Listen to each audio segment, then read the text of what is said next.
para grabar. Ya, ahí estoy grabando. Y esta es la ayudantía número 10. Y dice lo siguiente, tenemos dos ejercicios. Uno es sobre curvas IDF y la otra es sobre lo que nos concierne o nos interesa para la tarea 5, que es hacer polígonos de Thyssen y estimar la precipitación promedio de alguna cuenca. ¿Ya? Entonces aquí, por ejemplo, tenemos una cuenca hidrográfica. La próxima ayudantía o en 2 ayudantías más vamos a ver cómo vamos a delimitar nosotros cuencas, pero ten conciencia de que eso es una cuenca y lo que hacemos nosotros normalmente es dentro de esa cuenca instalamos algunas estaciones que van a medir la precipitación. Ahí tenemos la estación A, B, C y D. ¿Ya? Entonces esas diariamente van a empezar a recolectar información. ¿Ya? Pero por ejemplo, si yo quiero en cualquier punto de esa cuenca saber las precipitaciones, no voy a estar muy seguro de cuál va a ser la precipitación exactamente en esa área. ¿Ya? Entonces vamos a ver algunos métodos para estimar la precipitación promedio en toda esta cuenca utilizando los parámetros de los datos que ya tenemos en las estaciones y otros también que nos van a ayudar a ver en cualquier punto más o menos qué precipitación va a ocurrir para cierto día. ¿Ya? Entonces, la primera o el primer ejercicio dice lo siguiente. Si en un evento de precipitación, la estación A, figura 1, esta de aquí que te acabo de mostrar, registró 15 milímetros. La estación C registró 23 milímetros. La estación D registró lo siguiente, que es esto de acá.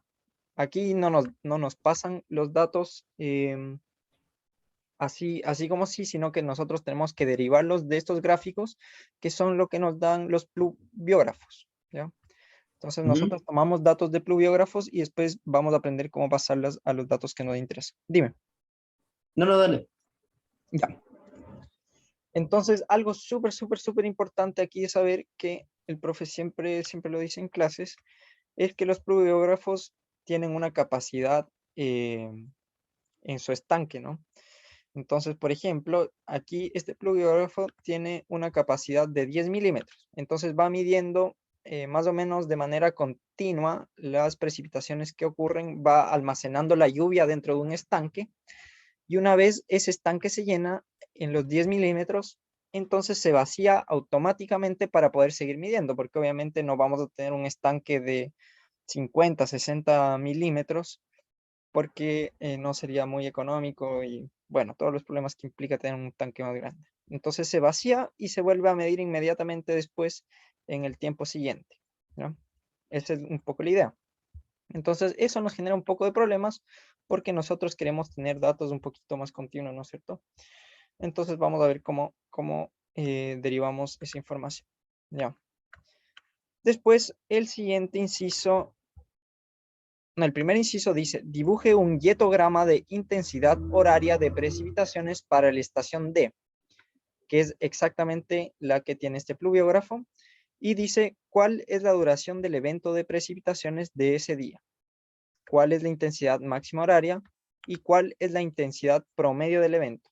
Entonces, la pellería que siempre hace el profe dice, ya tenemos 4 preguntas, igual que en la prueba, pero dentro de esa pregunta hay como 4 o 5 subpreguntas que requieren cálculos. ¿Ya? Un clásico. Entonces, sí, un clásico. Sí, de hecho, corregir la prueba estuvo así enredado porque habían muchos subincisos. Ya. Entonces, partamos con el inciso A. ¿Ya? Entonces voy a hacer aquí una nueva y voy a copiar aquí el inciso y vamos a copiar también los datos que tenemos del pluviógrafo. ¿Ya? Esto es lo mismo que tú puedes hacer también si te preguntan esto en la prueba. Espera, ayudante. Se ve toda mi pantalla, ¿verdad? No se ve solo el PDF. Solo ese el PDF. Ya. Espérate, siempre me pasa eso. Pantalla. Ya hice. Debías haber estado viendo en Excel, pero ahora nos vamos a pasar al Excel cuando recorte esta imagen. Ya.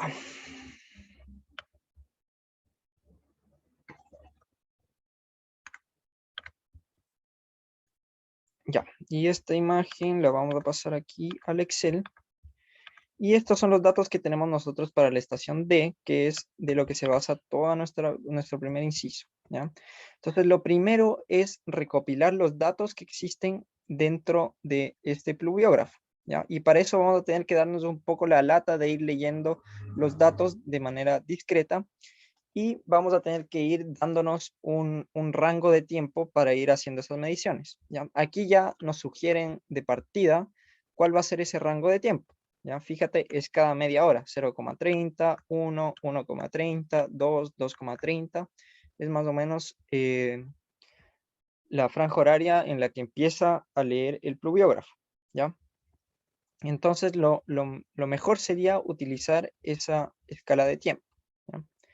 Entonces, por ejemplo, nosotros podemos realizar una lectura. Aquí, por ejemplo, para el tiempo cero, vamos a tener precipitación cero. Entonces aquí pongo P sub P y le pongo 0 acá. Después en 0,30 a los 30 minutos tenemos también una precipitación de 0. Después nos pasamos a la hora. Aquí tenemos la primera hora, vamos a tener 1 milímetro. Y así vamos a ir registrando todos los datos que estén dentro del gráfico. No nos vamos a preocupar ahora si es que el pluviógrafo se descarga, no se descarga, etcétera. Solo vamos a registrar los datos que tenemos dentro de este gráfico, ¿ya? Entonces yo, para no demorarme mucho, como en el Art Attack, cuando sacaban ya las cosas preparadas, tenía aquí esto ya hecho. Entonces fíjate, aquí para los 30 minutos teníamos 0, después aquí para la hora teníamos 1 milímetro y así. Y fíjate que aquí una vez alcanzamos los 10 milímetros por primera vez, volvemos a reiniciar el pluviógrafo y empieza a medir de nuevo. A la hora 4, que es exactamente después de que se miden los 10 milímetros, partimos de nuevo en 2, ¿ya? Entonces fíjate ahí que hay algo, tenemos que arreglar los datos un poquito, ¿ya? Y ya te voy a decir cómo podemos arreglar un poco esos datos. Entonces vamos registrando todo eso hasta que terminemos todo el gráfico. Aquí el final del evento era a la 1 p.m. ¿ya? El final de las mediciones, mejor dicho. Ya, entonces, ¿cómo voy arreglando yo esto para que la precipitación me quede de manera acumulada? Ese es el primer paso. Después de obtener los datos del pluviógrafo, yo voy a definir la precipitación acumulada, ¿ya? Entonces aquí es súper simple, voy sumando, ¿no es cierto? Aquí en esta celda voy sumando la celda anterior.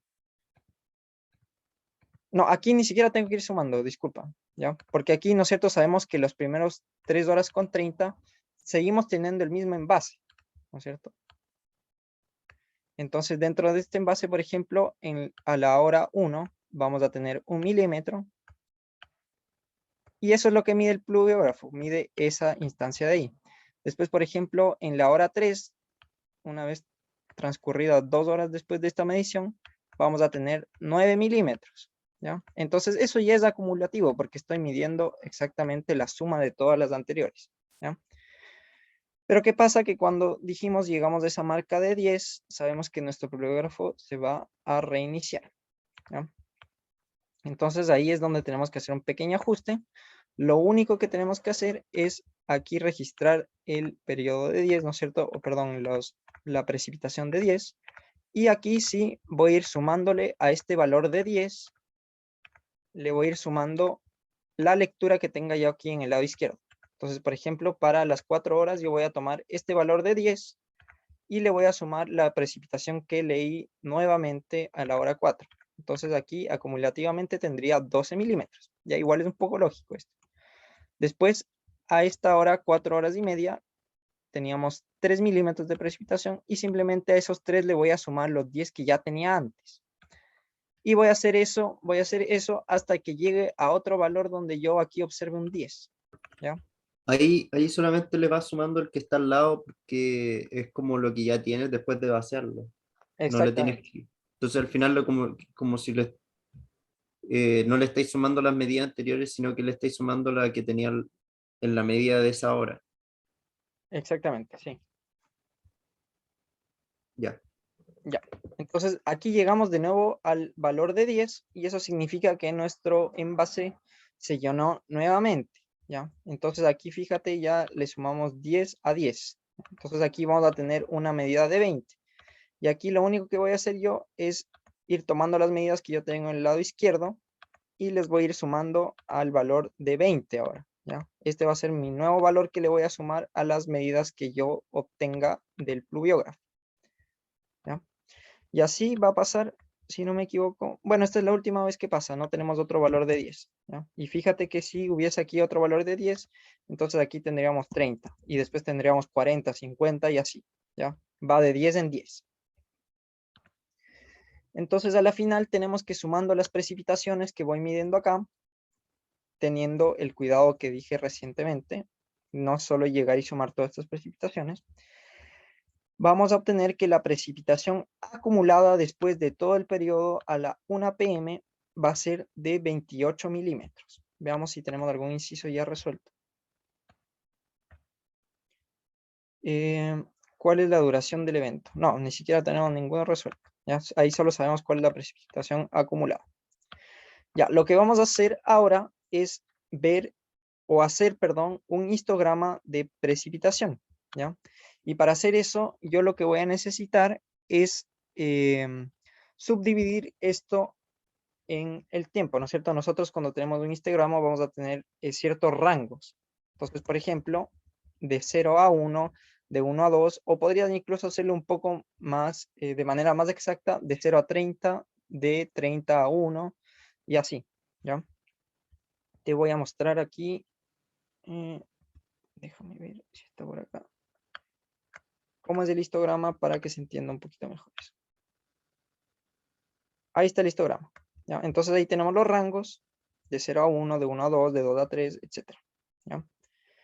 Y ahora nos vamos a devolver al Excel y vamos a seguir haciendo los cálculos. Ya, entonces para calcular la precipitación que ocurre en ese rango, lo único que yo tengo que hacer es tomar la precipitación del rango superior, del límite superior, y restarle al límite inferior. ¿Ya? Por ejemplo, fíjate aquí, E5 menos E3. Eso significa que estoy restándole la precipitación que yo registré en la hora 1 a la hora 0. ¿Ya? Entonces, aquí tenemos el 1 menos 0. Y ese va a ser el valor de la precipitación para ese rango horario. Después voy a hacer exactamente lo mismo para todos, ¿ya? Y aquí no me voy a preocupar más de si es que el pluviógrafo se llena o no se rellena, etcétera. No me importa eso. ¿Por qué? Porque yo estoy tomando los datos directamente de la precipitación acumulada, ¿ya? Ya pasamos todos esos datos, ya ese problema lo pasamos, ¿ya? No me voy a volver a preocupar de eso. Entonces lo único que voy a hacer a continuación es lo mismo para todas, ¿ya? Fíjate ahí también otro ejemplo, tenemos de 3 a 2. ¿Ya? Ese sería para el rango, ¿ya? Y esto sería para un delta X de 1 hora, ¿ya? Igual como te dije, puede ser un poquito mejor la resolución de esto. Y bueno, ahí tendríamos un inciso resuelto porque ahí tendríamos ya el histograma de precipitaciones ready. ¿Ya? Otra cosa que se nos pide es la duración del evento, ¿verdad? Que eso igual es fácil de ver. Fíjate cuál es la duración del evento de precipitaciones de ese día. Ya, entonces para ver eso es súper simple. De hecho, sí lo teníamos aquí calculado. Es dentro de todos estos datos que les voy a poner ahí, les voy a marcar ahí. Voy a ver cuándo dejen de cambiar. Normalmente, cuando deje de registrar mi pluviógrafo, es que después de ciertas horas va a dejar de medir que exista lluvia, ¿no es cierto? Entonces ya pasaron 5 o 6 horas y el pluviógrafo dice, oye, no ha caído una gota de lluvia hace 5 horas, entonces ya voy a parar, ¿ya? Entonces eso es lo que tenemos aquí. Fíjate que la precipitación acumulada va cambiando. De repente hay ciertas horas que no va a llover mucho. Por ejemplo, entre el tiempo 0 y 0,3 no llovió mucho. Y cuando se mantenga constante, por ejemplo, aquí entre la hora 5 y las 5:30, tampoco llovió mucho porque no subió el valor de la precipitación acumulada. ¿Ya? De hecho, de las 5 a las 6, si te fijas, no llovió mucho. ¿Ya? Pero así me voy yendo también. Aquí fíjate que también hay un periodo donde no llueve, pero finalmente lo que nos interesa es el tramo final donde el pluviógrafo sabemos que dice ya no voy a registrar más datos, ¿ya? Entonces, ese sería este tramo de acá, ¿ya? Y en ese tramo de ahí nos vamos a preguntar cuándo dejó de cambiar el registro, ¿ya? ¿Cuándo se mantiene constante el registro? Y eso es obvio, ¿ya? Porque aquí tenemos 28, 28, 28, 28, y ahí se mantiene constante. Incluso podríamos graficar esto para ver eso, pero no perdamos mucho tiempo en eso, ¿ya? Entonces ahí tendríamos que esta sería la hora que nos interesa, 11:30, ¿ya? Entonces el registro partió a las 12, entonces la duración del evento es de 11 horas y media. ¿Se entendió eso, verdad? Sí. Ya, Sí. buenísimo. Ya, ahora que vamos a ver a continuación cuál es la intensidad máxima horaria. Eso es súper importante también, y eso lo vamos a calcular de la siguiente manera, ¿ya? Aquí es un poco una trampilla que se hace con estas cosas porque te dan el rango, ¿no es cierto?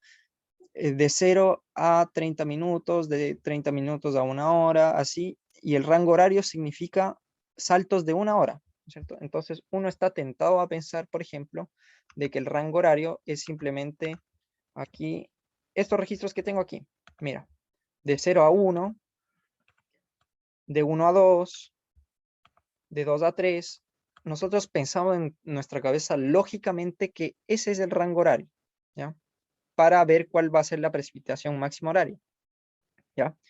Pero ahí está la trampa, ¿ya? Porque ¿qué pasa si yo considero un rango de tiempo? ¿Ya? Eso no es problema para el histograma, ¿ya? Porque eso depende de cuánto queramos discretizar el histograma. Pero para aquí sí, porque ¿qué pasa si no consideramos, por ejemplo, el tramo de 30 minutos a 1 hora y media? Eso también es un tramo que dura 1 hora, ¿ya? Pero que dentro de este rango de horario no lo estamos considerando, ¿ya? Entonces aquí, por ejemplo, podríamos ver cuál es el valor máximo de acá, y podríamos decir ya es 5, que corresponde al periodo horario de 1 a 2 de la mañana. Ya podríamos decir que ese es, pero en realidad no estaríamos considerando estos periodos horarios que les acabo de decir. Entonces aquí es un poco darse la lata de ir escribiendo los rangos y ir considerando todos los rangos horarios posibles dentro de estos datos que tenemos aquí. Ya tampoco inventen, por ejemplo, el periodo horario 1 minuto y 1 hora 1 minuto. ¿Ya? No solo los datos que tenemos aquí, de tiempo que tenemos aquí. ¿Ya? Entonces, haciendo eso, por ejemplo, aquí tenemos el de 30 minutos a 1 hora y media, aquí tenemos el de 4 horas y media a 5:30, ahí estamos considerando todos los intervalos, y obviamente también hay que considerar los intervalos de 5 a 6, de 7 a 8, etc. Y ahí vamos registrando todos los valores que ya tenemos acá, ¿ya? ¿Y cómo hacemos eso? Es súper simple, igual es súper lógico. Es exactamente lo que hicimos para ordenar el histograma. Entonces, si yo quiero saber cuánto es la precipitación que ocurrió, por ejemplo, entre las 10:30 y las 11:30, lo único que hago es restar a la precipitación de las 11:30 la precipitación de las 10:30. Fíjense ahí, E26 menos E24. Y esa es la precipitación de 10:30 a 11:30. Entonces ahí sí yo ocupo mi fórmula de máximo si es que tengo muchos datos, o simplemente puedo darle una ojeada acá y veo que este de aquí es el valor máximo que corresponde al periodo horario de 10:30 a 11:30. ¿Ya? Entonces súper importante, ahí puede haber una pequeña trampa. Listo, eso si no me equivoco es todo. Intensidad promedio. Déjenme ver.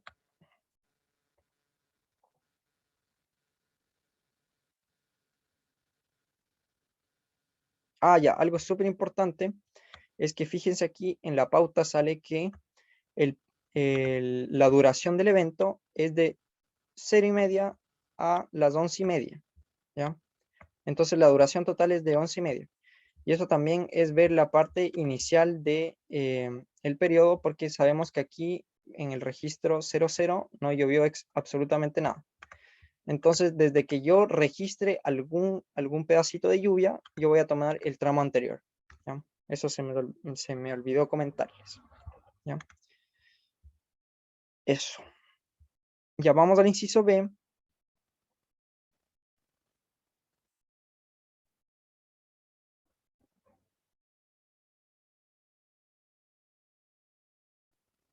El inciso B es el siguiente. Espérense un segundo, déjenme ver acá.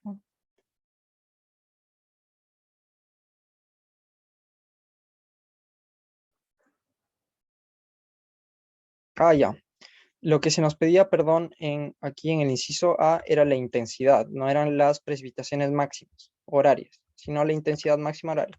Pero esto da exactamente lo mismo porque sabemos que intensidad es igual a precipitación partida en tiempo, ¿ya? Y entonces aquí no sería precipitación, sería intensidad. Y para corregir eso simplemente tenemos que dividir por el tiempo, la precipitación por el tiempo, y el tiempo es de 1 hora, ¿ya? Entonces tenemos exactamente los mismos datos, no cambian en absolutamente nada, solo el concepto. Ya, vamos a la 1B, que nos piden lo siguiente. La estación en el punto B justo falló ese día. Estime la precipitación en el punto B por el método inverso de la distancia utilizando un exponente 2. Ya, entonces, ¿cómo diantres hago eso? Ya, fíjense que aquí tenemos los registros de esta estación de ahí, tenemos los registros de esa estación de ahí y de esa estación de ahí. Esta de acá se nos dice que falla y no tenemos idea cuál es. Eso igual les va a servir para la tarea, si mal no me equivoco. ¿Ya?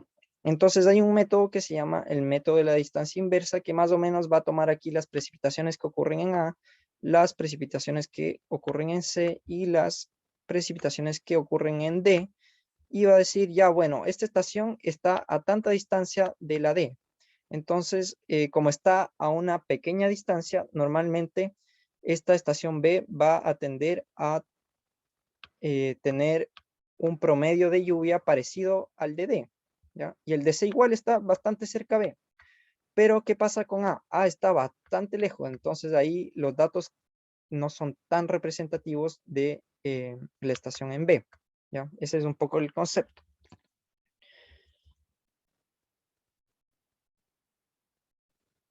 Y con eso, por ejemplo, si nos dieran aquí una estación cualquiera, yo podría también estimar cuál sería la precipitación en esa si tuviese el dato de B, ¿ya? Para la prueba, puede ser que también les den sistemas de ecuaciones, ¿ya? Donde tengan dos incógnitas, ¿ya? Eso nos pasó, por ejemplo, a nosotros en nuestra anterior prueba, ¿ya? Pero igual se puede resolver si es que tienen otro tipo de datos, ¿ya? Pero este no es el caso de la iontía, entonces vamos a ver cómo se resuelve este de acá. Ya, lo que tenemos que hacer acá es tomar nuestra cuenca y ver cuál es el polígono, perdón, cuál va a ser la figura de la cuenca. Déjeme dejar de anotar. Voy a recortar esto de acá. Y algo súper importante es que se nos dice que cada cuadrado o cada píxel, esto es igual a una imagen, cada píxel aquí va a medir 15 kilómetros por 15 kilómetros, ¿ya? Entonces lo que yo voy a hacer, lo primero que voy a hacer para este método de aquí, es medir la distancia vertical y medir la distancia horizontal de todas las estaciones con respecto la una a la otra, ¿ya? Entonces quiero saber a cuánto está A de B de manera horizontal, quiero saber lo mismo para A y C, para A y D, B y C, y para todas las combinaciones que se les ocurra, ¿ya? Y después, con las dimensiones del cuadrado, yo voy a estimar cuál va a ser la distancia que existe entre cada estación, la distancia en línea recta, ¿ya? Entonces, para hacer eso, voy a registrar, como les dije, el número de cuadrados que yo cuente, por ejemplo, de A a B. Aquí, ¿no es cierto? Por ejemplo, horizontalmente vamos a tener 1, 2, 3 y 4. Y vamos a registrar ese número de cuadrados, ¿ya? Entonces, de manera horizontal, fíjense, de A a B tengo 4 cuadrados. De manera vertical, fijémonos que solo existe la diferencia de un solo cuadradito. Para moverme de A a B, solo tengo que pasar un cuadradito, ¿ya? Es súper fácil eso. Y así voy registrando la diferencia o los cuadraditos que tengo que saltar en manera vertical y horizontal para todas las distancias que se me ocurran, ¿ya? Aquí en este caso, para esta cuenca con todas estas estaciones, las distancias que hay que considerar, obviamente no vamos a tener que considerar A AB y B a A porque es exactamente la misma, ¿no es cierto? Las combinatorias que hay aquí son A y B, A y C, A y D, B y C, B y D y C y D. ¿Ya? Y ahí tengo consideradas todas las distancias que pudiesen haber. Entonces, como les dije, ahí vamos a contar el número de cuadrados horizontal, el número de cuadrados vertical, y voy a acordarme un poco de lo que medían esos cuadrados. Entonces, como miden 15 por 15, sabemos que la distancia horizontal simplemente va a ser la multiplicación del número de cuadrados por el largo del cuadrado. Entonces, fíjense que este cuadrado lo tengo aquí largo y ancho, o podría decir distancia vertical y distancia horizontal del cuadrado. Y bueno, las distancias horizontales y verticales solo son producto de multiplicar esas dos cantidades. Aquí sería horizontal. Ya. Y por último, vamos a aplicar la fórmula que sabemos de primero medio, que es la distancia, ¿ya? Que simplemente es la raíz de la suma de los cuadrados de la distancia horizontal más la distancia vertical. Y listo, ahí tenemos exactamente cuál va a ser la distancia entre todas las estaciones. Fíjense que está ahí marcado en amarillo. ¿Y qué voy a hacer con eso? Yo lo que voy a hacer es utilizar una ecuación que sale en los PPTs del curso y que yo lo puse aquí de manera muy, muy mala. No se nota mucho, así que la voy a mostrar de aquí de la pauta de la ayudantía. Es esta de acá, fíjese. Yo igual la tengo un poquito más resumida, pero el método de las distancias inversas es simplemente hacer esto, ¿ya? Entonces yo tengo que las precipitaciones en B simplemente va a ser 1 partido en la distancia de A a B por la precipitación de A. Fíjense en esta regla de aquí, ¿ya? La distancia de A a B, ¿no es cierto? Entonces aquí aparece A, aquí va a aparecer la precipitación de A. Por ejemplo, aquí yo estoy midiendo la distancia de C a B. Aquí siempre va a aparecer B porque nos interesa esa estación en particular, ¿no es cierto? Del lado derecho, aquí siempre nos va a aparecer el B. Por ejemplo, si quisiésemos medir en una estación X, aquí saldría de A a X, de C a X y así. Entonces aquí va a aparecer A y lo que yo voy a tomar entonces va a ser la precipitación de A. Aquí va a aparecer C, entonces voy a tomar la precipitación en C. Y así voy a ir ponderando todas las precipitaciones por la distancia, ¿ya? Y algo súper importante es saber que nosotros estamos utilizando un factor de 2, un factor de forma 2 en este cálculo, porque hay un método de la distancia que, por ejemplo, considera factores 3, factores 1, etcétera. El más común y el que vamos a utilizar es el factor 2. ¿Y qué tiene que ver esto? Yo le di vueltas cuando me di el curso, ustedes no le den tanta vuelta. Eso depende mucho ya si se dedican a la hidrología, ya podrán investigar un poco más de eso, pero por ejemplo, del tipo de terreno que tengamos. Entonces, por ejemplo, nosotros vamos a tener aquí una zona un poquito montañosa. Entonces, por ejemplo, aquí va a estar nuestra estación A, aquí va a estar nuestra estación B, nuestra estación C, por ejemplo. Entonces, yo ahí hice un pantallazo, ¿no es cierto?, de una imagen satelital y veo cuál va a ser la distancia, por ejemplo, de C a B. Y eso es exactamente lo que hicimos nosotros, ¿no es cierto? Pero esa distancia solo está considerando la distancia en un plano. Eso no está considerando el cambio que existe de altura, porque aquí fíjese que hay un cambio de altura también. Entonces, para terrenos los más comunes en todo el mundo, vamos a utilizar un factor 2. Pero de repente hay terrenos que nos van a dar, por ejemplo, donde yo voy a estar en los Alpes, en los Himalayas, y una estación va a estar en la punta del cerro aquí, y la otra estación va a estar aquí, bien abajo.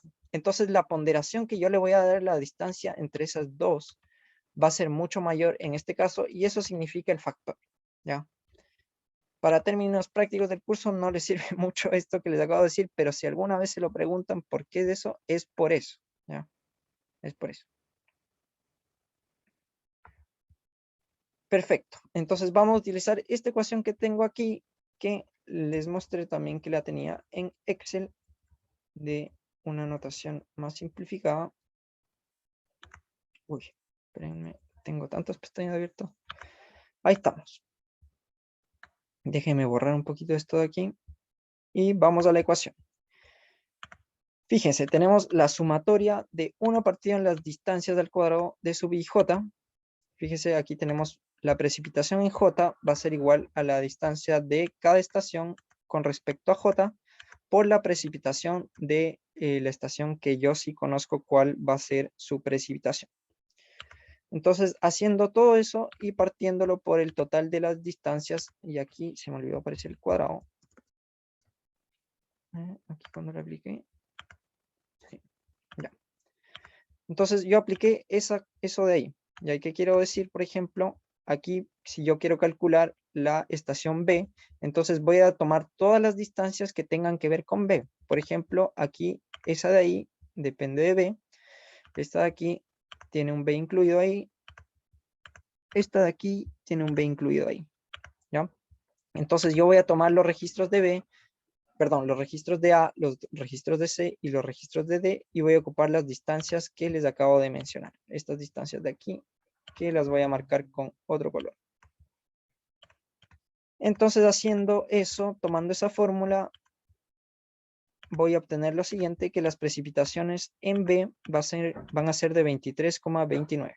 ¿Ya? Espero se haya entendido eso. Es simplemente aplicar un poco la fórmula y traté de explicar un poco los conceptos que hay detrás también. Ya, vamos a lo siguiente. Esto es súper importante porque es una pregunta que ustedes tienen en la tarea y que es imposible, esto según yo, de encontrarlo en internet de manera, o sea, que esté bueno y que se entienda. ¿Ya? Entonces, lo que yo voy a hacer es intentar explicarles esto de la mejor manera posible. ¿Ya? Fíjense que aquí hay una explicación que yo la voy a repetir, pero la voy a repasar súper rápido. ¿Ya? Entonces, el primer paso para utilizar los polígonos de Thyssen es dibujar líneas rectas entre cada estación.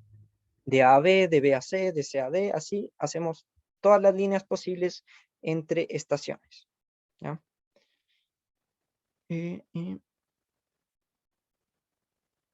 Eso. Y déjenme ver. Bueno, no estoy muy seguro por qué no se consideró la de A a D. Pero bueno, da un poco lo mismo. Ya no se preocupen mucho por eso.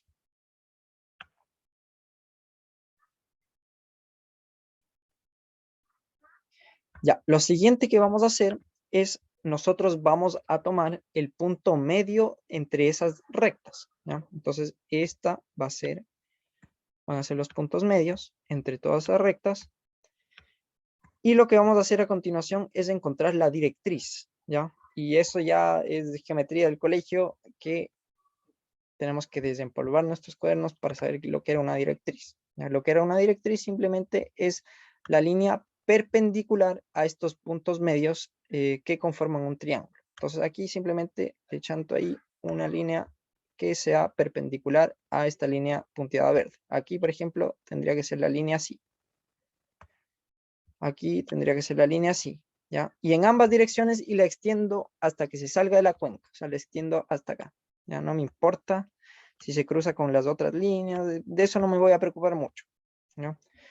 Entonces, fíjense cómo queda eso cuando yo dibujo todas las directrices, porque esos son los pasos que nos dicen que tenemos que hacer. Llegamos a esto de acá. Esta figurita de aquí, ¿ya? Fíjense esa figura, qué fea que es. Ya todas esas líneas que son color violeta son las líneas que son denominadas directrices. ¿Ya?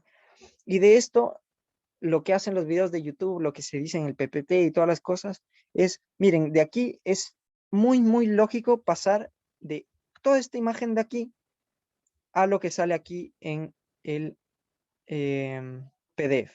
¿Ya? Que son esas líneas azules. ¿Ya? Entonces, de todo ese embrollo que yo tenía, tengo que lógicamente ver que hay polígonos a los cuales van a convergir todas esas líneas que acabo de dibujar. ¿Ya? Entonces, yo tengo que ser un mago para aprender así intuitivamente a cómo hacer esto.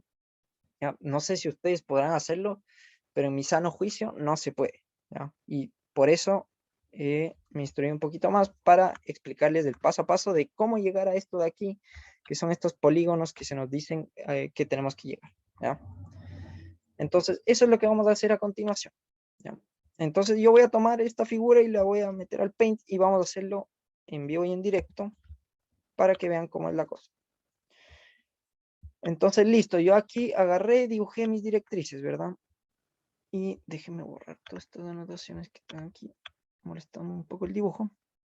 Ya, lo siguiente que yo voy a hacer como paso intermedio, que descubrí que se puede hacer así, es marcar todos los puntos en donde exista una intersección de líneas moradas, ¿ya?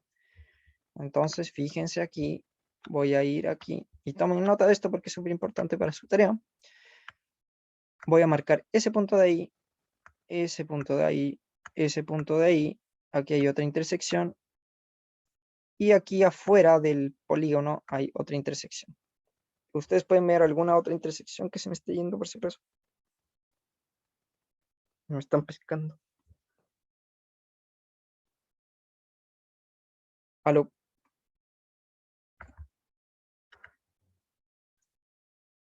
Martín, Matías. Sí. Ah, ya. Sí, ¿Ven alguna otra intercepción acá? Mm, no. no, Ya, perfecto. Entonces estamos bien. Ya, lo siguiente que vamos a hacer, y tomen atención o nota de esto, es hacer una regla medio extraña que así es como se hace, pero yo tuve que deducirla de alguna manera, ¿ya? Entonces, una vez yo tengo estos vértices de acá, yo me voy a parar en el punto verde que conforma la línea, su directriz, ¿no es cierto? Entonces, por ejemplo, yo me paro en este punto verde de aquí, que estoy intentando ahí señalar lo mejor posible, y sabemos que su directriz va a ser esa línea morada que está aquí, esta línea morada que está ahí. Y voy a irme en ambas direcciones, entonces me voy a ir en la dirección que se aleja de ese punto, en esta dirección, y en esta dirección que se aleja hacia el punto de allá. ¿Y cuál va a ser la regla? Y presten atención, es un poco enredado, quizás tengan que revisar sus apuntes. Yo voy a trasladarme de manera imaginaria en esa línea y ay, ojalá pudiese hacer esto un poquito más grande. A ver, déjenme ver si puedo hacerlo. Anotar, anotar, anotar, dibujar, línea gruesa. Uy, ese color no se nota para nada. Veamos un color amarillo quizás. ¿Se ve algo ahí? Déjenme ver. ¿Con qué color se puede ver mejor? Azul quizás. Ya, fíjense que estoy zigzagueando ya, pero ustedes sigan la línea, ya. Entonces yo voy siguiendo en la dirección opuesta a ese punto hasta que me tope aquí con una línea roja, ¿ya? Entonces fíjense que aquí yo me topé con una línea roja, ¿ya? La regla es que yo no puedo topar las líneas rojas, ¿ya? Esa es mi regla. ¿Y qué es lo que hago una vez yo tope una línea roja? Yo voy a borrar toda la línea morada, toda la línea violeta, hasta el punto amarillo más cercano al verde, ¿ya? Por eso les digo que es un poco enredado, pero fíjense, es hacer esto. Voy siguiendo aquí esta línea azulita que marqué, toqué la línea roja, entonces tengo que devolverme, empiezo a borrar, espérense, este es el borrador de, denme un segundo. Ahí sí, ya. Entonces empiezo a borrar desde arriba, empiezo a borrar hasta que llego al punto amarillo, ya. Entonces ahí borré todo lo que no me servía. Vamos a repetir eso y la tercera vez les voy a pedir a ustedes que me ayuden, ¿ya? Entonces vamos a repetir esto en un caso como el del punto de acá, ¿ya? La directriz del punto de aquí, fíjense que es esa que es prácticamente horizontal a nuestra vista, ¿ya? Entonces lo mismo, fíjense, yo me puedo ir en esta dirección y en esta dirección no toco ninguna línea roja, entonces yo no estoy violando ninguna ley, ¿ya? La única ley que tengo que hacer es que, bueno, lo que va a delimitar la cuenca y las figuras y todo va a ser esta línea exterior, ¿ya? Entonces, por ejemplo, si yo me pasé un poquito ahí con la línea morada, la borro hasta el borde, ¿ya? Eso da lo mismo. Pero ¿qué pasa si yo me empiezo a mover para el otro lado? Entonces voy a empezar a moverme ahí hacia el otro lado. Voy a poner una línea que sea más gruesa y me voy a empezar a mover ahí por esta línea. Y fíjense que ahí me topé con una línea roja. Sigo, ahí me topé con otra línea roja, ¿ya? Entonces lo que yo tengo que hacer es borrar todo, como les dije, desde el punto extremo. Voy borrando, voy borrando. Espérense, déjenme cambiar esto. Ya, ahí sí. Voy borrando, voy borrando, voy borrando. Y llegué a un punto amarillo. Ya, pero ese no me sirve porque les dije que la regla era que yo borro hasta el punto amarillo que es más cercano al punto verde que yo estoy utilizando. Ya, entonces ese punto amarillo no me sirve. Sigo borrando. Llega otro punto amarillo, pero no es el más cercano al punto verde. Entonces sigo borrando, sigo borrando, sigo borrando, sigo borrando. Ahí llegué al punto amarillo. Ahí me quedo. Ya. Espero, ojalá se haya entendido algo, porque sé que es enredado, pero es la única manera que yo encuentro que se puede explicar esto, porque pasar de uno al otro así de manera visual, lógica, me parece una tortura más grande que esta. Entonces, les voy a pedir, les voy a decir por nombre así para que no se retracten. Martín, ayúdame a hacer uno de estos. Ok. Ya, partamos con este de aquí, mira. Con ¿Cuál? este punto de aquí. Ya, perfecto. Ujú. Podemos ir hacia abajo, Ya, hacia acá. claro, y ahí no tendríamos problemas hasta el borde de la cuenca. Exacto, entonces lo que vamos a borrar aquí, voy a dejar de anotar acá. Ay, de hecho puedo pintar en el Paint, no sé por qué uso el del zoom. Entonces borro hasta el borde de la cuenca. ¿Correcto? Perfecto. Ya, y para el otro lado, Ahí nos toparíamos con... Tengo la duda si empezamos a contar desde la línea roja en el punto, o sea, en el punto donde cruza la línea roja o hasta el fondo. ya No sé mira, si me explico. sí, te entiendo. Mira, el criterio es una vez yo topo una línea roja, empiezo a borrar desde el borde extremo al cual me dirijo. Solo Ya, si es que topo una línea roja. Fíjate que aquí toca al inicio, o sea, arriba de la... topa aquí, ¿no es cierto? Entonces, el único criterio que me dice eso es, bueno, ahora vas a tener que empezar a borrar desde el extremo, desde ahí. Ya, Roberto, ¿puedo anotar? Que tengo una duda. Sí, dime. ¿Y por qué no tendría que borrar desde acá, por ejemplo? ¿Desde dónde, perdón? Ah, bueno. Ahí no sé ahí se marcó, ¿cierto? ¿Por qué no tendría que borrar desde ahí hacia arriba, por decirlo así? Porque nosotros estamos utilizando este punto como referencia. Entonces, la única línea roja que puede tocar, entre comillas, la Ah, línea es la del mismo punto. ya, perfecto. O sea que ahí tengo que buscar la línea hacia la siguiente y ahí sería claro, en el punto B, el punto donde se toca la línea roja. Ajá. Entonces, Correcto. qué empiezo a hacer ahí? Borro. Desde la cuenca hasta llegar al punto, ¿no? No, eso es hasta el punto amarillo que esté más próximo al verde. Ya. O sea, hasta Tú me acá. dices cuándo paro. Ah, bueno, exacto. Hasta ahí. Ya, Dale. vamos a hacer otra. Voy a hacer otra yo y le voy a pedir ahí a Matías que nos ayude con otra. ¿Ya? Si es que quedan, porque no sé si Ok. quedan muchos. Pero déjame hacer una a mí. ¿Ya? Entonces vamos a hacer este que está acá. Fíjense que si yo me dirijo en esta dirección acá, no toco con ninguna otra línea roja. Lo único que tengo que hacer yo es borrar hasta el borde de la cuenca. Borro hasta el borde de la cuenca. Si yo me voy en la otra dirección, yo me voy a topar con una línea roja eventualmente acá, ¿ya? Entonces sé que en esa dirección tengo que partir de nuevo desde este borde de acá y voy a tener que empezar a borrar y borro hasta el punto amarillo que esté más cercano al punto verde. Entonces empiezo a borrar, empiezo a borrar, empiezo a borrar. Y este es el punto amarillo que está más cercano a ese punto verde que yo estaba utilizando como referencia. Ya, entonces ahí, Matías, te voy a pedir ayuda con este puntito que nos quedó aquí, que está... Uy, a ver, déjame. Con ese de ahí.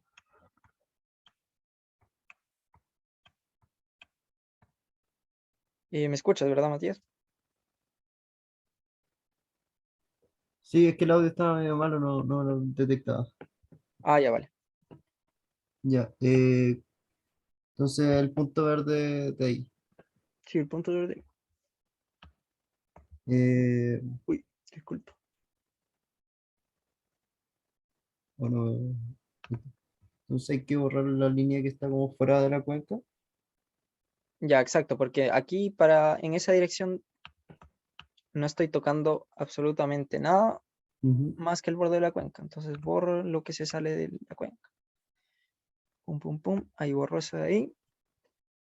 Y en la otra dirección, ¿qué es lo que Topo tengo que con la hacer? línea roja después del punto verde. Ya, y sería esta línea roja. Ese punto de ahí, ¿no es cierto? Donde hay un conflicto. No sé si lo puedo señalar. No lo puedo señalar. Sí, ese mismo. Ya, ¿y qué hago ahí entonces? Borro, borro hasta el punto verde. O sea, sí, Ya, de nuevo, esto ténganlo así súper, súper claro. Borro hasta el punto amarillo que está más cercano al punto verde. ¿Ya? ya. Entonces borro, borro, borro, borro, borro, borro. Y borro hasta el punto amarillo que es más cercano al punto verde. ¿Ya? Es una cachada de reglas, pero créanme que es la única manera lógica que yo veo de explicar esto. ¿Ya? Y déjenme ver si encuentro alguna más donde exista conflicto. Parece que no, le hicimos todo dentro de la ayudantía. Muchas gracias. ¿Ya? Entonces está horrible, está pintado entre medio y todo, pero sirve esta cosa. ¿Ya? Fíjense que si yo lo comparo con la pauta o con lo que hice yo previamente, fíjense esa figura pintadita en azul y esta figura de acá. ¿Ya? Fíjense que las líneas moradas o las líneas violetas demarcan exactamente dónde están esas áreas. ¿Ya? Entonces, ese es el método mediante el cual nosotros vamos a obtener esos polígonos. Porque les juro que todos los videos que ustedes van a ver en internet, las pautas que van a ver incluso del profe, dicen, es lógico pasar de esta parte de aquí, donde yo tomo caleta de directrices, a esta parte de acá. Es lógico. Yo no sé cómo lo ven lógico, pero bueno, yo les explico paso a paso. Quizás quedo como, no voy a decir la palabra, pero mejor porque les puede servir a ustedes, ¿no? Si tienen duda. Ya, después vamos a utilizar el método de las áreas utilizando los polígonos de Thyssen, ¿ya? Y para utilizar el método de las áreas, lo que yo voy a hacer es, una vez ya marcados los polígonos, yo los voy a pintar de manera bonita, ¿no es cierto? Y cada polígono va a tener asignada dentro de él una estación de medición. Fíjense que aquí naturalmente nos quedaron las estaciones enmarcadas con su propio polígono.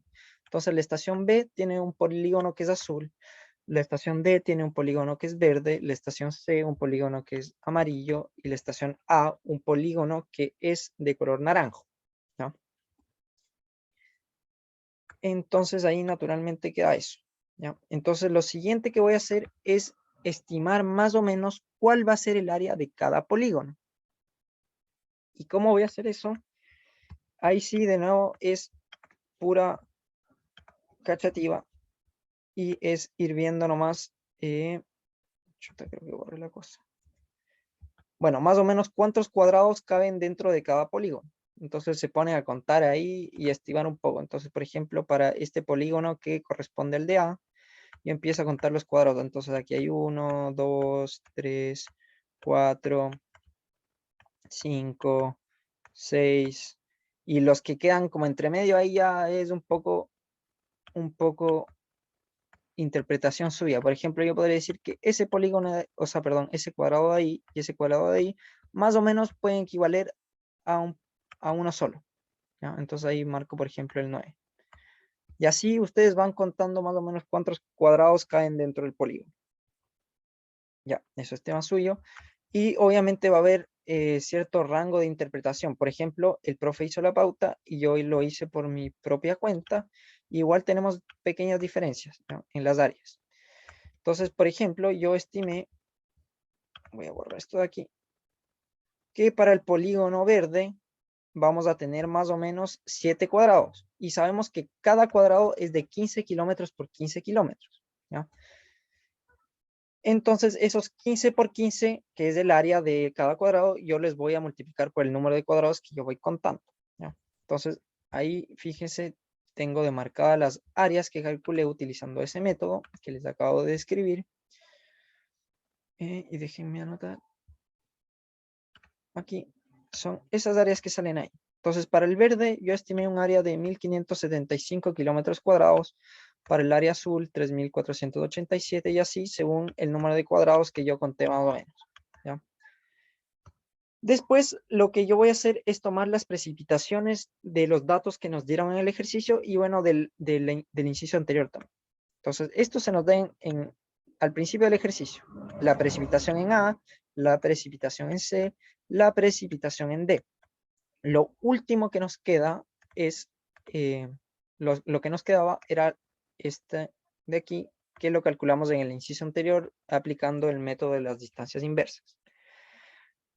Con todo este leseo que acabamos de hacer, vamos a poder calcular el promedio de las precipitaciones dentro de esta cuenca, ¿ya? ¿Y cómo voy a hacer eso? Es muy similar al método que vimos anteriormente, que es, fíjense, la sumatoria de las precipitaciones en cada área o cada polígono que yo esté, multiplicada por el área de ese polígono.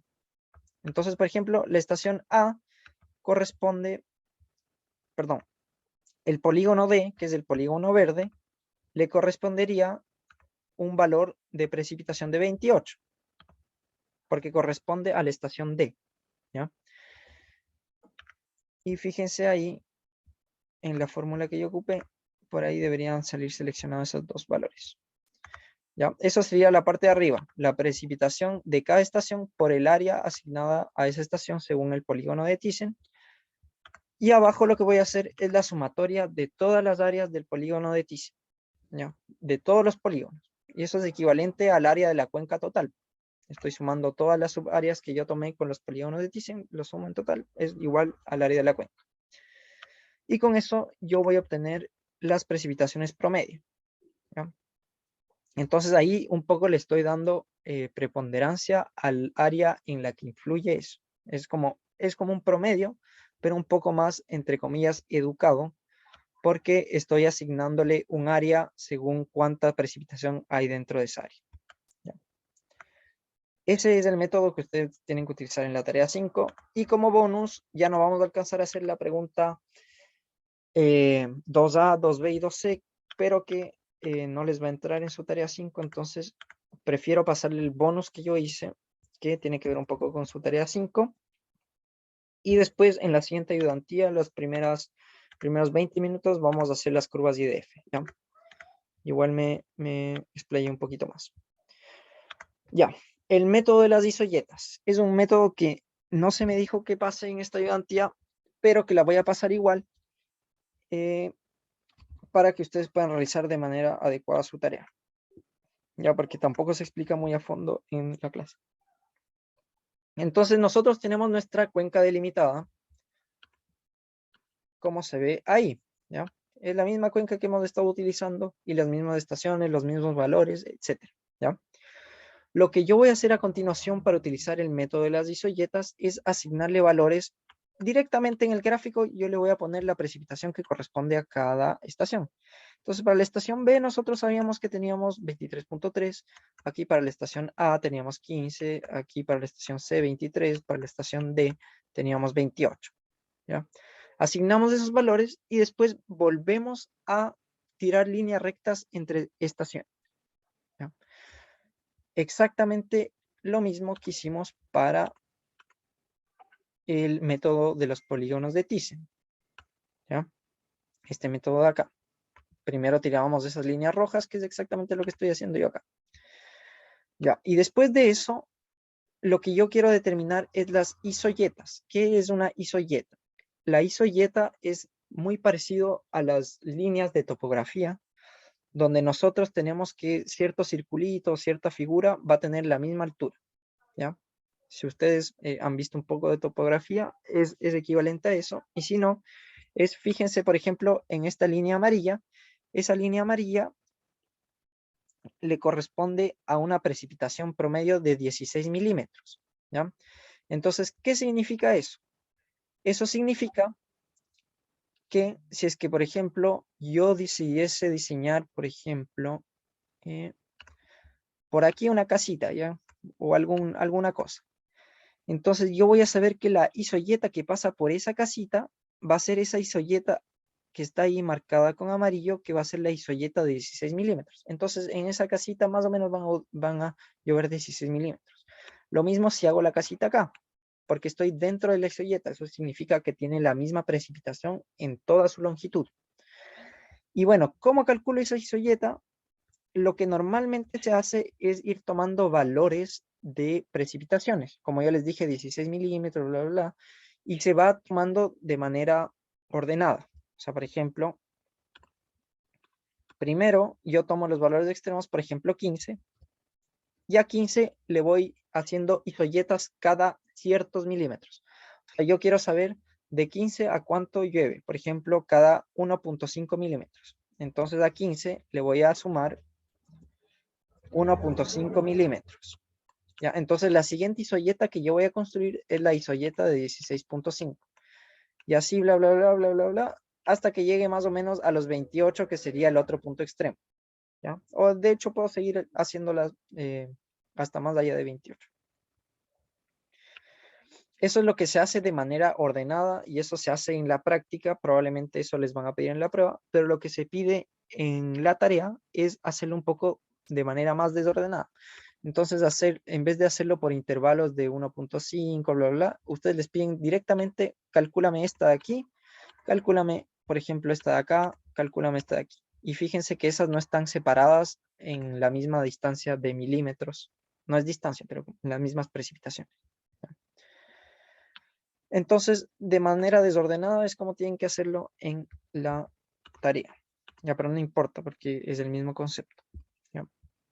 Entonces, si yo quiero construir la isoyeta, por ejemplo, de 23 milímetros, lo que yo voy a hacer es tomar estas líneas rectas que aparecen dentro de mi figurita esa negra, ¿no es cierto? Yo dibujé todas las líneas rectas entre estaciones y voy a empezar a interpolar valores que me puedan llevar a 23. ¿Ya? Entonces, fíjense que aquí, en este punto de aquí, voy a tener 23.3. En este punto de aquí voy a tener 28. Entonces, de 23.3 a 28 es imposible que yo interpole y obtenga algo que sea similar a 23, porque está fuera del rango. El rango es de 23.3 a 28. 23 es muy chico para estar dentro de ese rango. Por ejemplo, también, si yo quiero tomar la isoyeta de 16 milímetros y yo me voy a la misma línea recta que acabo de tomar aquí, entre 23.3 y 28, es imposible que exista la isoyeta de 16 milímetros. Está fuera de ese rango. Entonces yo voy tomando los rangos que tengo dentro de este gráfico. Entonces, por ejemplo, para 23, ese rango podría estar, por ejemplo, entre los 23.3 y 15 milímetros. ¿Ya? Entonces lo que yo voy a hacer es utilizar la línea recta que conecta esos dos datos, la estación A y la estación B. Y dentro de esa línea recta yo voy a interpolar de manera de encontrar los 23 milímetros. ¿Ya? Esto es algo que ustedes pueden hacerlo en AutoCAD también. ¿Ya? Entonces, por ejemplo, si esta línea tiene una longitud, voy a decir cualquier cosa, 10, Entonces, proporcionalmente, la isoyeta de 23 va a medir más o menos 0.5, una cosa así. Va a estar bien pegadita a este valor de 23.3. ¿Ya? ¿Qué otros intervalos yo puedo tomar para hacer la isoyeta de 23? Por ejemplo, cualquier intervalo que contenga este punto de aquí. Entonces puede ser el intervalo entre 23 y 15, el intervalo entre 28 y 23, bla, bla, bla. Pero siempre el punto que va a tomar el 23 es exactamente el punto de 23. ¿Ya? Entonces tengo dos puntos donde puede pasar la isoyeta. Entonces ya ahí es criterio de ustedes cómo dibujan la línea. Y también esto, por ejemplo, si hubiesen más estaciones, por ejemplo, aquí podrían tener otro valor que podría ser 23. Y ustedes entonces dibujan una línea que pase por ahí. Es criterio de ustedes cómo la dibujan, pero sí o sí va a tener que pasar por esos dos puntos. Mientras más estaciones tengamos, mejor van a ser nuestras isoyetas. ¿Ya? Espero que se entienda un poco lo que estoy diciendo. ¿Ya? Entonces, hagamos la isoyeta de 16 milímetros y para la última les voy a pedir ayuda a ustedes. ¿Ya? Entonces, la isoyeta de 16 milímetros. ¿Ya? Como les dije, el único rango en el que puede existir los 16 milímetros dentro de los datos que tengo aquí, por ejemplo, serían entre la línea recta que conforma el 23.3 y 15 milímetros. Y también entre los 23 y los 15 milímetros. Entonces, esta línea recta de aquí también la puedo ocupar. Esta línea recta de aquí también la puedo ocupar. ¿Ya? Entonces, ahí yo interpolo un poco las distancias y veo, bueno, entre 23 y 15, el 16 seguramente está muy pegado al 15, ¿no es cierto? Entonces más o menos va a estar por ahí. Ustedes háganlo de manera más exacta, por favor. Por ejemplo, con AutoCAD pueden hacer esa interpolación. ¿Ya? Yo lo estoy haciendo como un poco al achunte para hacerlo más rápido. ¿Ya? Y entre 15, por ejemplo, y 23, probablemente ese punto también va a estar bien pegadito a los 15. ¿Ya? Está mucho más cercano a los 15 que a los 23. ¿Ya?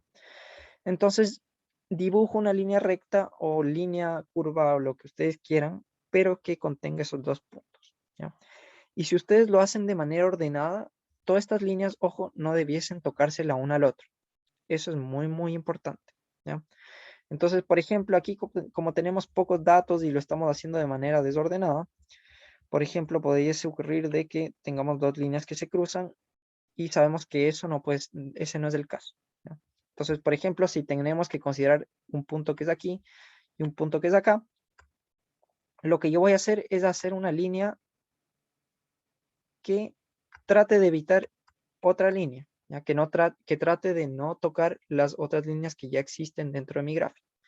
Por eso, como les dije, es mejor hacerlo de manera ordenada porque así me aseguro de que ninguna línea que yo dibuje se va a tocar con la anterior. Ya, disculpen por tanto, bla, bla.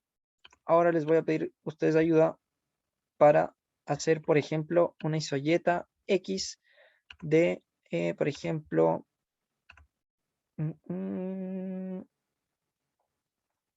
24 milímetros. Ya, entonces ahí lo siento. Martín, te voy a pedir de nuevo a ti que me ayudes.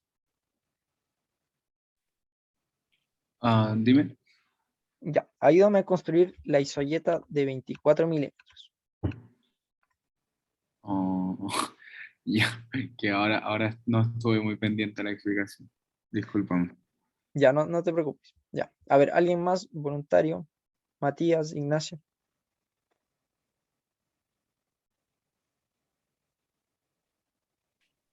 Parece que estamos los dos, ¿no? Ah, ya, vale. Ahí está por la buena. Bueno, sí. Ignacio, ¿tú te animas o no?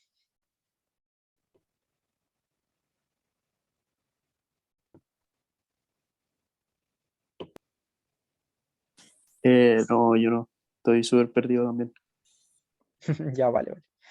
Ya, voy a hacerlo una vez más y ahí sí les voy a pedir ayuda y ya no pueden dar excusas porque ya los pillé que no estaban cachando. Ya, ya pues. Entonces vamos a hacer la de 24 milímetros. ¿Ya? Entonces fíjense que tenemos puras líneas rectas y esas líneas rectas van a definir un rango mínimo y un rango máximo. Entonces, por ejemplo, si es que yo dibujo aquí con una línea roja, a ver, dibujar línea roja. Entonces, esa línea es a la que me refiero de ahí. ¿Ya?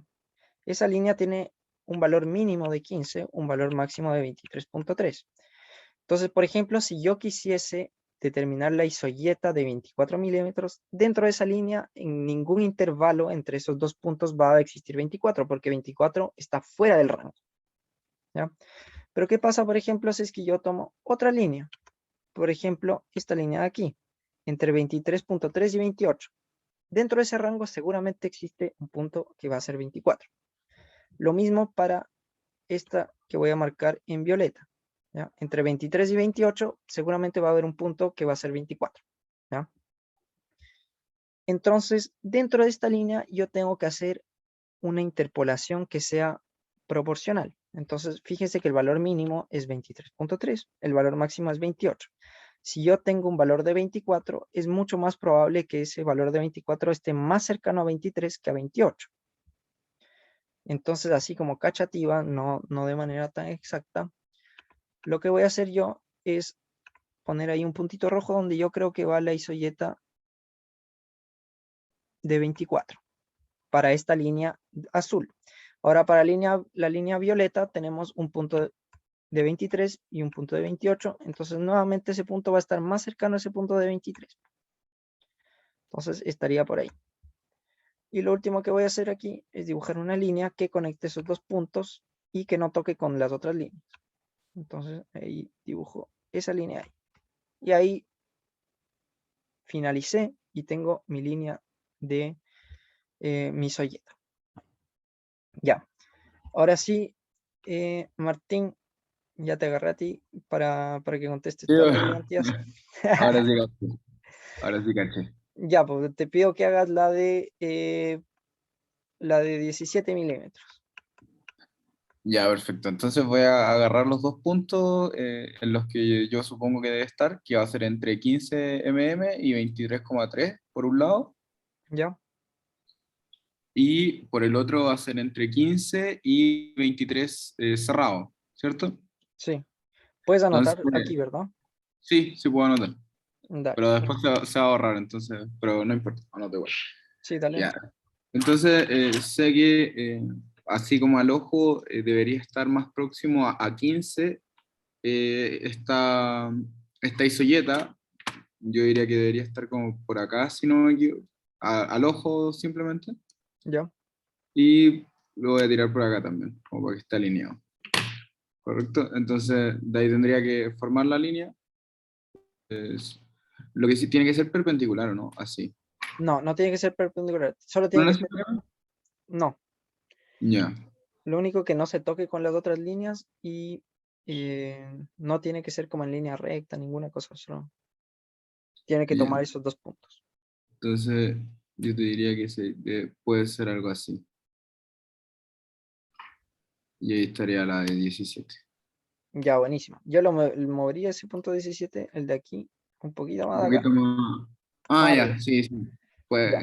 error de Sí, pero pulso. está bien, sí, porque igual es como súper eh, pequeña esa diferencia ahí. Ujú. Pero buenísima, buenísima. Ya, aprendieron a hacer isoyetas. ¿Para qué les sirve esto? Para la prueba, por ejemplo, porque aquí no se acaba, ya aquí se acaba para la tarea, pero les voy a decir qué se viene para la prueba, por ejemplo. ¿Ya?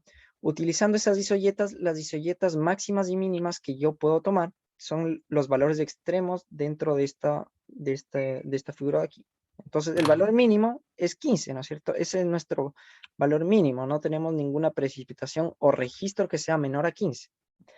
Por otro lado, vamos a tener el valor máximo, que va a ser el máximo registro que yo tenga dentro de todas mis estaciones. Entonces, ese va a ser como el rango que yo voy a tener en toda mi cuenca. Entonces yo voy a dibujar chorrocientas isoyetas como yo quiera y después yo voy a pintar el área que existe entre isoyeta e isoyeta. ¿Ya? Entonces, por ejemplo, para los 15 milímetros yo voy a tomar la cuenca y la isoyeta de 15 milímetros. Para la de 28 voy a tomar la cuenca y el valor de 28 milímetros. Y todo lo que quede entre medio voy a tener que pintarlo del mismo color que la isoyeta que viene. Por ejemplo, esta es la de 16 milímetros. ¿Ya? Entonces yo la voy a pintar aquí de amarillo. Ya no sé si se nota mucho el pintado. Ya, para el azul que es de 17 milímetros, le voy a pintar ahí la 17 milímetros. ¿Ya? Y con eso yo voy a tener un área. Y esa área yo la voy a tener que estimar exactamente como estimé los polígonos de Thyssen, más o menos hacia el ojo, viendo los cuadrados, etcétera. Y lo que voy a hacer con eso es aplicar esta fórmula para estimar la precipitación media, que es el área que embarca la isoyeta por la precipitación de la isoyeta. ¿Ya? Entonces, por ejemplo, para esa área que yo tengo marcada en amarillo, sería 16 milímetros por el área que contenga todo ese chorizo ahí amarillo. ¿Ya? Y toda esa sumatoria la voy a partir por el área total de la cuenca. Es exactamente lo que hice con los polígonos de Thyssen, pero utilizando estas líneas de aquí. Y este es el método que se ocupa en ingeniería y ocupan los hidrólogos y todo. Este es el más confiable. ¿Ya? Entonces, este es en el que si a ustedes les toca alguna vez salir al mundo y hacer esto, es el método que se les va a pedir utilizar y probablemente que entren en la prueba también. Eso, ya disculpen igual por pasarme un poquito y espero tener la siguiente Roberto, parte de la una ayudantía, la consulta. próxima ayudantía. Sí, dime. ¿Cómo sé cuánta isoyeta hay que hacer?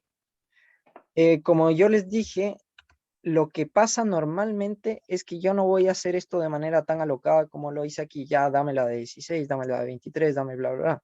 No, esto se hace como en topografía, cada ciertos milímetros. Entonces yo tomo, por ejemplo, el valor mínimo y digo ya, yo voy a dibujar isoyetas cada 1.5 milímetros.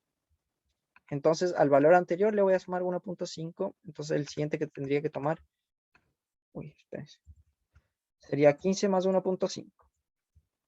Después el siguiente sería 16.5 más 1.5. Y así. Ya, pero por ejemplo ese criterio de 1.5 ahí depende de cada uno, ¿o no? Sí, depende de cada uno. Mientras más pequeño sea el intervalo, van a ser más exactos tus valores, pero igual depende de cuántos datos tengas. Igual da un poco lo mismo, fíjate, entre 15 y 23 tienes como pocos datos igual. Ya, bacán. Entonces, obviamente va a aumentar tu resolución, pero vas a tener que empezar a ver las áreas de líneas muy chiquititas, ¿ya? Pero depende de cuánta resolución te piden. Esto más o menos te va a dar un parámetro que esté más o menos bueno, ¿ya? Ya, muchas gracias. Ya, eso sería, espero que les sirva caleta, y bueno, mañana yo creo que voy a subir esta ayudantía porque se demora bastante en proceso. Entonces, bueno que hayan venido, así tienen la info de cómo resolver un poco la tarea. ¿Eso, alguna duda más? No, no. Ah, Robert, que no sé si te llegó el mail que le mandé al profe que tuvo un problema en la prueba. Ah, sí, me lo mandó para que lo recorrija. Sí, Vale, igual, perdón por la molestia. sí, no te preocupes, sí. Ahí Gracias. lo recorrijo y entre hoy y mañana, ahí Sí, seguramente el sí, profe te escribe. sí, no hay problema. Muchas gracias. Ya, vale, eso. Vale, que estés bien. Buenas noches. Igual. Gracias. Chao, chao. Chao.